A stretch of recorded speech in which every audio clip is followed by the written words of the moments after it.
Hey, shalom, shalom, shalom. All praise going on. It goes to Yahweh Bashem Yahushua, Bashem Dash. The ones to the apostles and elders in great millstone. A peace of blessed to the hopeful elect. It's priest Zion coming back once again. But this time I have an article here from time.com, which is from Time Magazine. And just a little, I want to have a little Gmsatl phone talk. I just want to speak on this situation with Trump, going back and forth with the different House and Senate and the government. This whole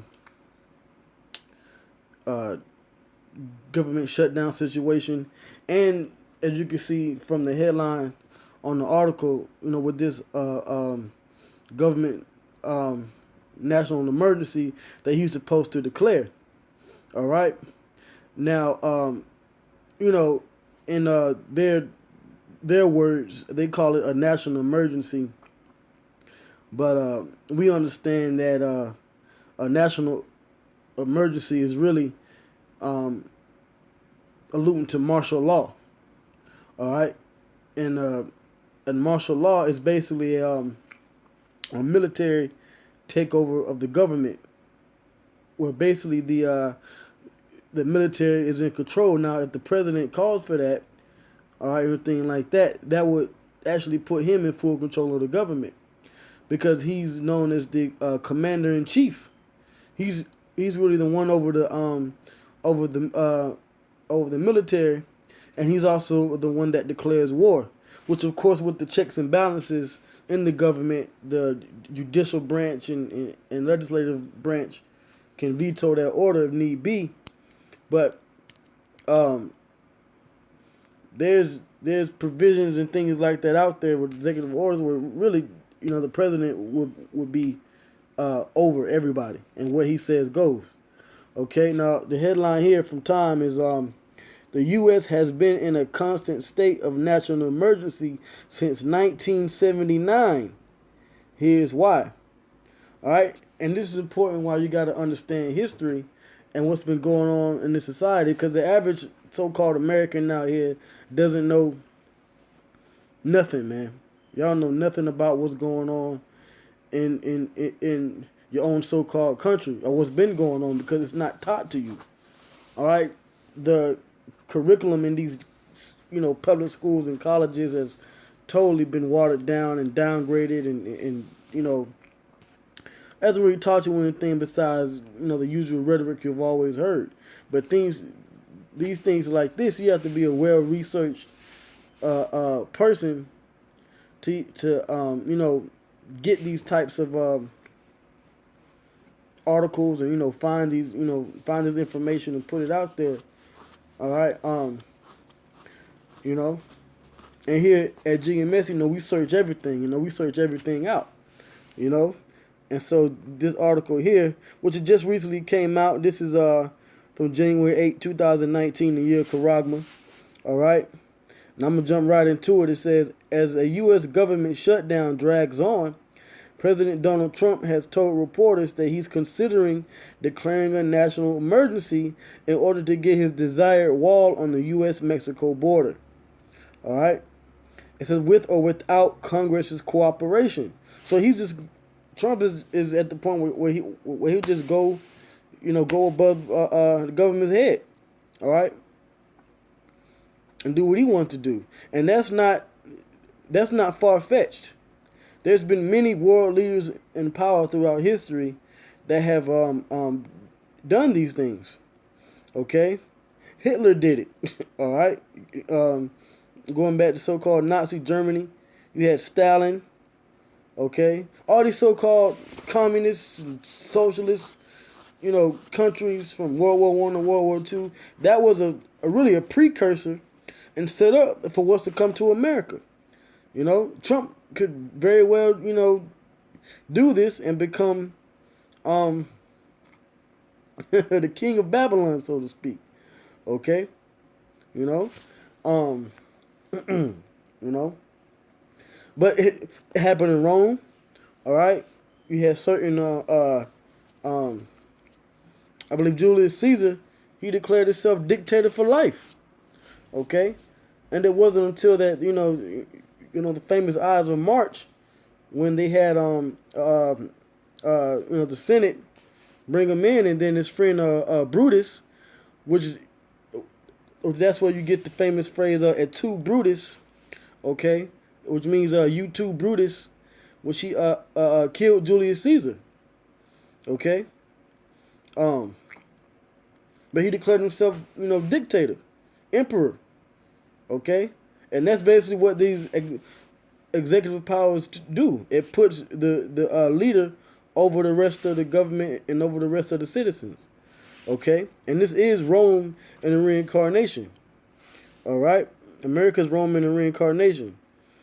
And you can see, like I said, from the headline here, the United States has always been in a state of national emergency. Okay, but I'm gonna continue reading. All right. So it says it would be a drastic action, but he would hardly be the first American president to take extraordinary steps for what he sees as the interest of the nation.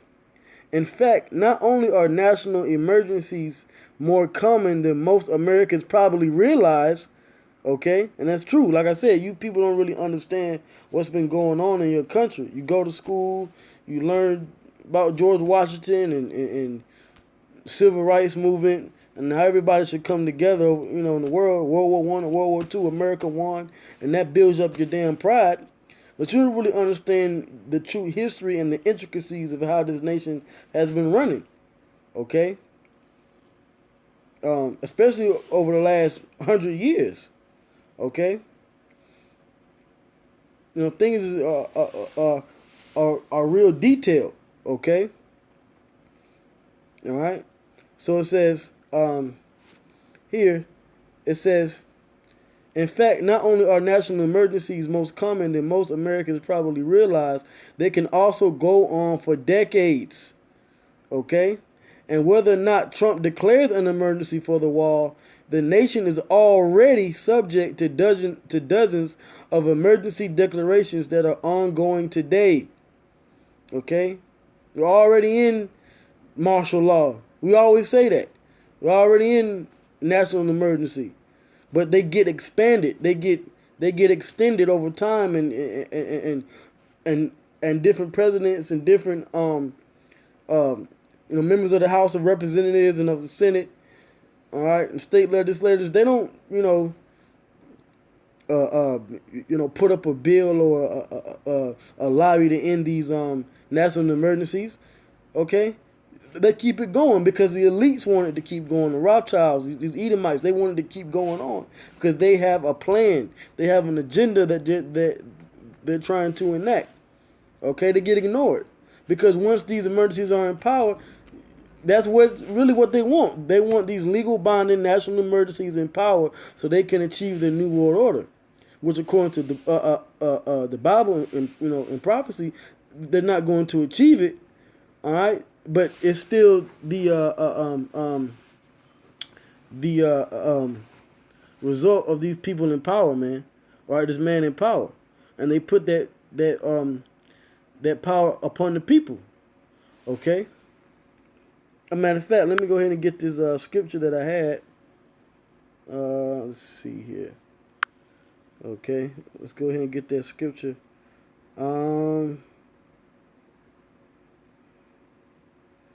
Let's see, not Micah 2. Yeah, I can go to Isaiah 10. All right, Isaiah 10 and 1. Woe unto them that decree unrighteous decrees. All right, and these natural emergencies are unrighteous decrees. Okay, because it's not according to the will of the Lord. The Spirit of the Lord is according to the will of man. All right, according to the will of Esau. All right, and eventually what they do is they they put that pressure on the people. This whole government shutdown is an unrighteous decree, which destroys the people, especially the Israelites. All right. It says, "Woe unto them that decree unrighteous decrees, and that write grievousness which they have prescribed." Prescribed meaning pre-written. This thing is already pre-written. Okay, they have certain legislation already set up, so when certain things happen, they can enact it. Okay, it says to turn aside the needy from judgment, which are the Israelites, and to take away the right from the poor of my people. That's why you're seeing it to where in the next 2 or 3 weeks, you Jakes out there, all right, y'all not gonna be getting no food stamps or no benefits, Section 8, none of that. They're going to cut these things off. Now, when Trump came in office, I believe it was last year, you know, he had cut off certain funding from certain departments, okay? You know, like education and other departments, and put it towards the military.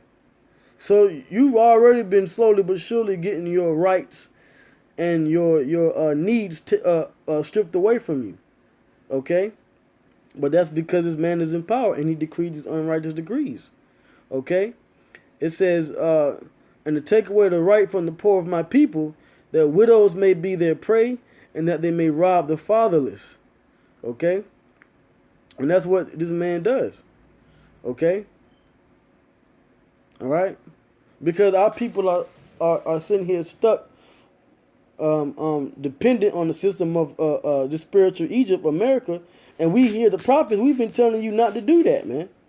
Okay, telling you not to follow the ways of Esau. All right. So now you're feeling the effects, man. Okay. Matter of fact, let me hit Isaiah chapter 30, and I'm not gonna be too much longer. This is Isaiah 30, and I'll just start at 1. It says, "Woe to the rebellious children, saith the Lord, which are you Israelites, that take counsel, but not of me, and that cover with the covering," meaning you call yourself Americans or black or, you know, Kemetic or Christian or Muslim. All right, you cover yourself with another identity. Okay, it says, "But not of my spirit, that they may add sin to sin." Okay, because it's sin if you're not keeping the commandments of the Lord and acknowledging that you're an Israelite. All right, it says that walk to go down into Egypt, which is America. All right, and have not asked at my mouth, because the Lord didn't sanction that. Okay, to strengthen themselves in the strength of Pharaoh, and you strengthen yourselves based off of this government's benefits. Okay, it says, "And the trust in the shadow of Egypt. Therefore shall the strength of Pharaoh be your shame, and the trust in the shadow of Egypt your confusion." And now people out here in long lines, you know, going to soup kitchens and food pantries and things like that, or, you know, trying to find work or trying to do side jobs, and, you know, because the government is shutting down. Okay, America's shutting down. All right. It says, "For his princes were at Zoan, and his ambassadors came to a nest. They were all ashamed of a people that could not profit them." And you're going to soon be ashamed of America. Okay. It says because they can't profit you. They can't help you. Matter of fact, it says it right here: "Nor being help nor profit, but a shame and also a reproach." All right. So when it comes down to these emergencies and this this whole power that the president has, he's going to take away all kinds of things from you people. All right. So it says here, from Abraham Lincoln's decision to suspend habeas corpus in 1861 to Harry Truman's ordering the Secretary of Commerce to seize control of the steel mills amid a 1952 wartime strike, presidents have occasionally seen fit to step outside the bounds of normal government, which they can do. They can work outside to go because they're on orders from the elites of the society. They do their will. Okay? All right? It says, by proclaiming a national emergency, the president may seize property, your house, your car, your money, your bank. Okay? That's why when these people try to do a run on the bank, okay? Um, a run on the bank, uh, the bank's gonna close. Okay? There ain't gonna be no getting $300-400 out the bank account, that you can that day. That's gonna be it. Okay? It says organize and control the means of production, seize commodities, assign military forces abroad, institute martial law. That's in the military out there. Right? And we telling you martial law is gonna come. Seize and control all transportation and communication, these subways, these public transportation, these bus systems. Okay, regulate the operation of private enterprise with strict travel. All right, and look at what's going on with the situation down there in the Atlanta airport right now. People are lined up, and TSA workers and people and security forces, they're not working. They're calling out and they're not working because they're not getting paid. All right. It says, and in a variety of ways, control the lives of United States citizens, according to a 2007 Congressional Research Service report. And that's what they can do. Okay? That's what they can do, man. All right? America is always in a national emergency. Okay? Let's see here.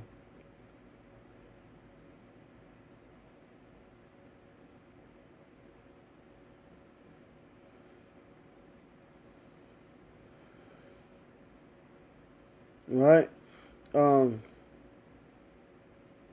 it talks about this law, with the checks and balances, basically where the Congress can overturn, where both houses can overturn a national emergency. But listen to this. It says in reality, however, the law has proved little used. A 2014 USA Today investigation reported that Congress has renewed them without doing the required periodic check-ins. So they're just letting these national emergencies go on, man. It says 31 of the national emergencies declared via the National Emergencies Act since 1976 are technically still in effect, having never been formally ended, according to CNN.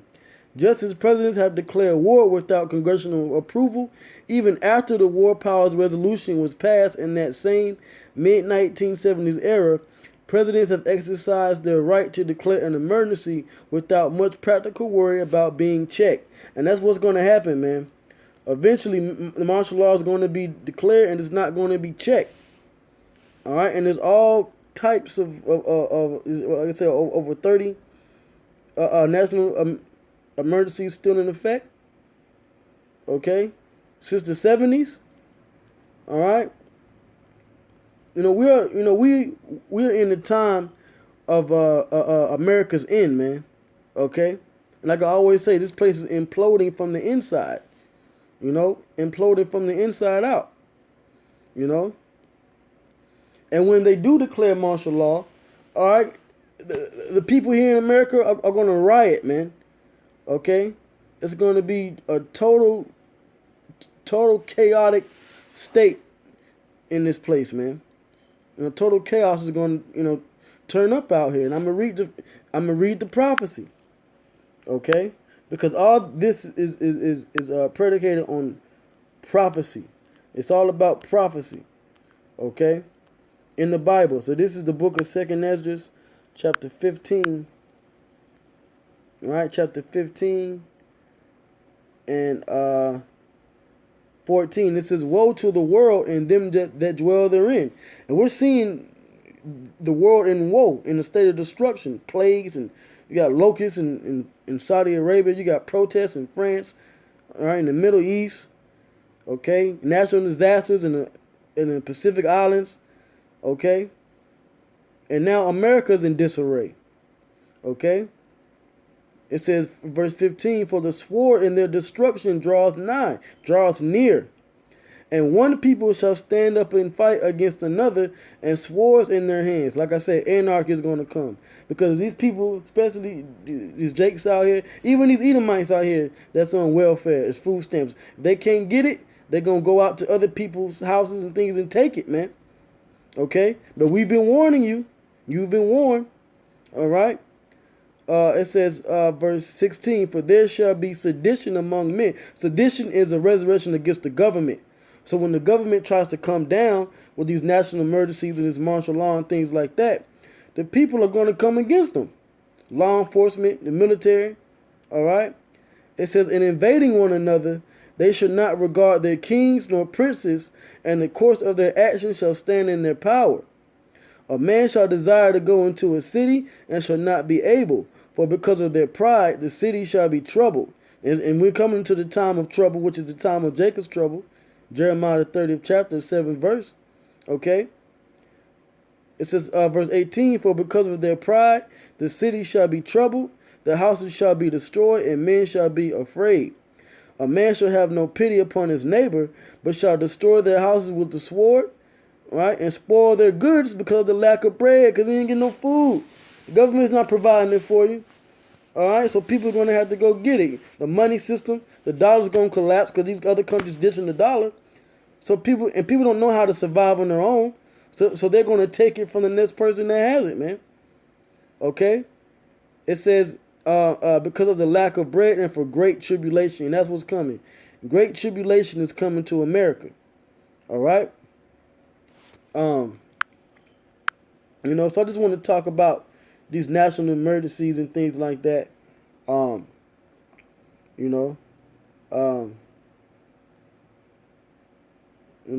It's still, news and prophecy but I just want to, specifically talk about the fact that these national emergencies are a thing here in America, man. All right, and we could very well, we're still in national emergencies, but we could very well see one declared by Trump, okay, nationwide. But with that, I'm gonna end it there. All praise going on. It goes to Yahweh Bashmi Awashai, Bashim Kwadash, double honor to the apostles and the elders of Great Millstone. Shalom to the elect and the hopeful elect. Shalom.